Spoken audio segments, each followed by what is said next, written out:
Dalam video ini kita akan membahas mengenai biaya yang sifatnya semi variabel.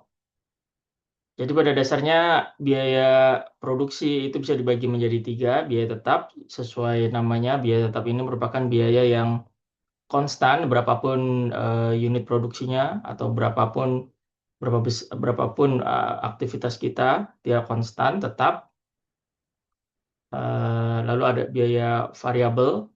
Biaya variabel ini adalah biaya yang eh, sesuai namanya dia akan mengikuti secara linear unit produksi atau aktivitas kita. Semakin tinggi aktivitas kita, biaya variabel pun semakin tinggi dan sebaliknya. Dan yang ketiga adalah biaya semi variabel.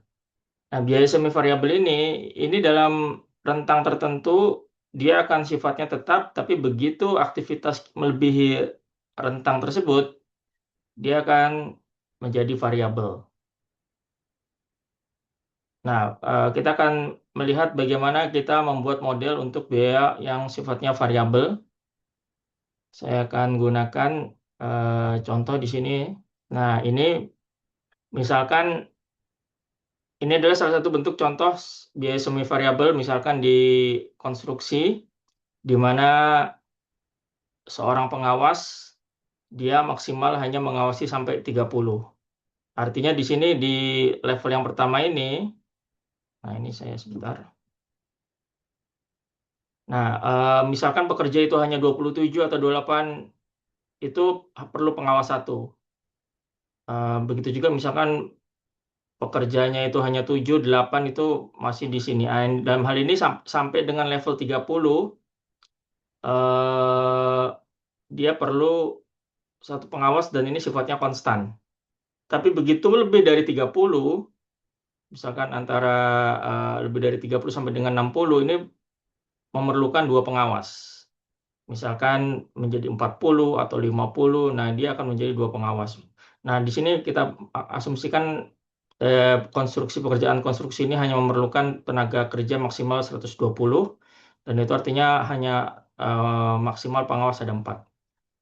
Nah, jika kita ingin misalkan di sini eh, kita pekerja 20, berarti kan di sini berdasarkan tabel ini harusnya pekerja kita pengawas kita itu hanya satu.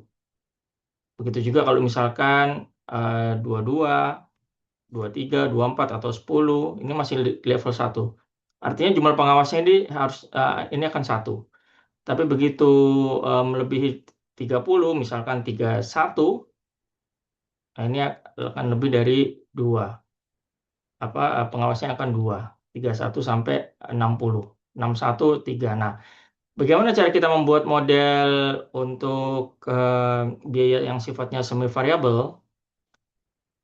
Nah, ini di sini kita bisa memanfaatkan lookup.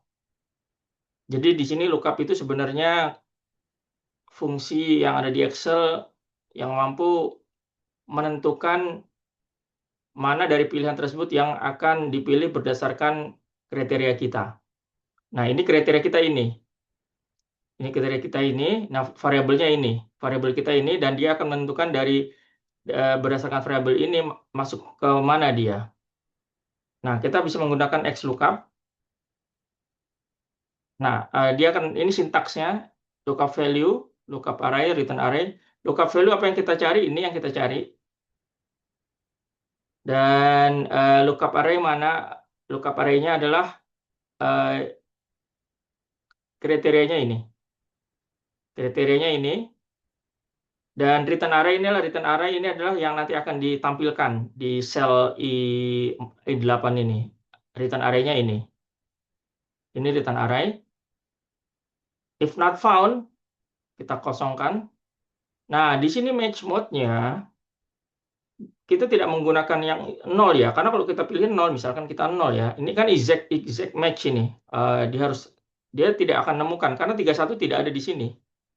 Tapi kalau misalkan 30, dia akan menemukan satu yang ini. Begitu juga kalau 60. Nah, ini kalau kita menggunakan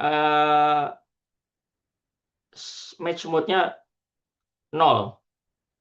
Nah, yang kita inginkan bukan 0. Kita akan lihat pilihan lain.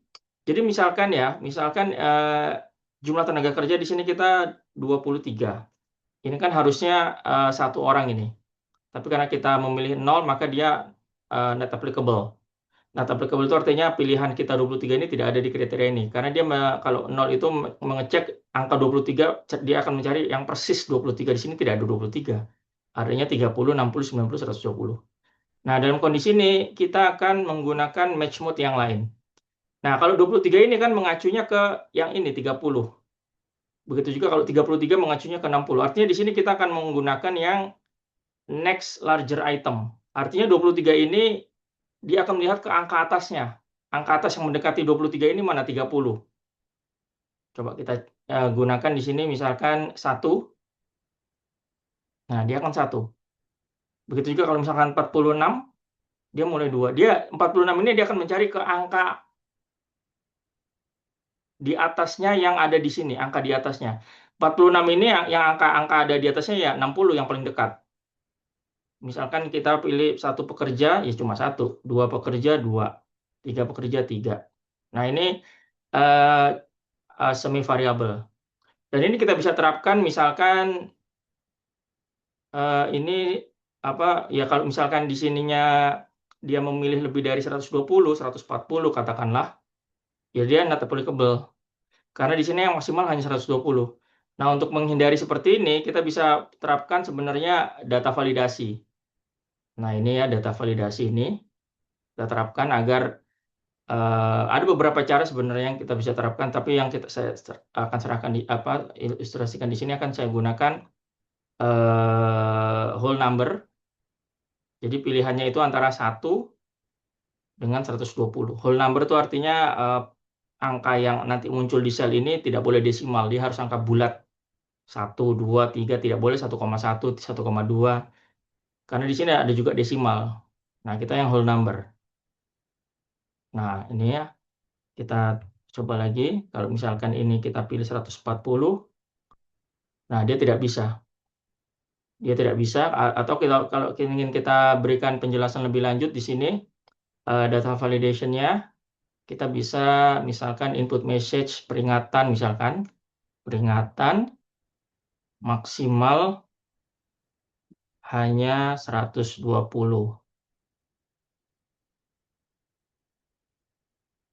Nah, ini kita bisa terapkan seperti ini. Input message. Nah, ini nanti yang error alert. Mungkin kalau untuk memberikan peringatan seperti pop-up tadi, kita akan error alertnya di sini. Information. Nah, tadi kita, kalau yang ini nanti ya dia akan memberikan peringatan informasi di selnya. Kita coba dulu ya.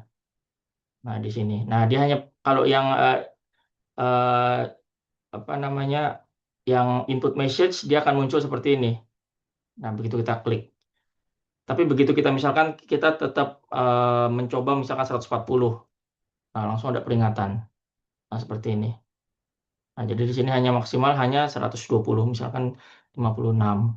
Nah, ini bisa kita terapkan untuk data time series. Misalkan di sini kita gunakan misalkan 10 kolom,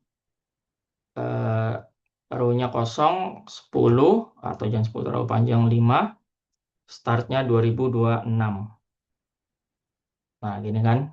Misalkan jumlah tenaga pengawas di sini ya kita bisa asumsikan 23, 55, 78, 113. Nah, ini kita bisa copy ke samping.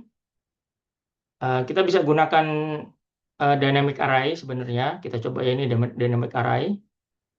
Jadi di sini yang kita lookup value-nya kita highlight semua di sini. Nah, seperti ini. 23 satu pekerja, 55 dua pekerja, 78 di level ini 3 pekerja, 113 ya. Ini kita gunakan dynamic array. Yang waktu kita menyusun tanggalnya ini kalendernya ini juga dynamic array. Ciri-ciri dynamic array, begitu kita klik yang sebelahnya ini dia tidak bisa kita klik ininya. Jadi kita kliknya di sel yang sumbernya di sini. Nah, ini pun dynamic array karena kita menggunakan ini I7 sampai dengan M7. Nah, ini kurang lebih terkait biaya semi variabel. eh, biaya variabel dan biaya tetap sudah tidak ada isu. Jadi biaya semi variabel kita bisa menggunakan fungsi X lookup.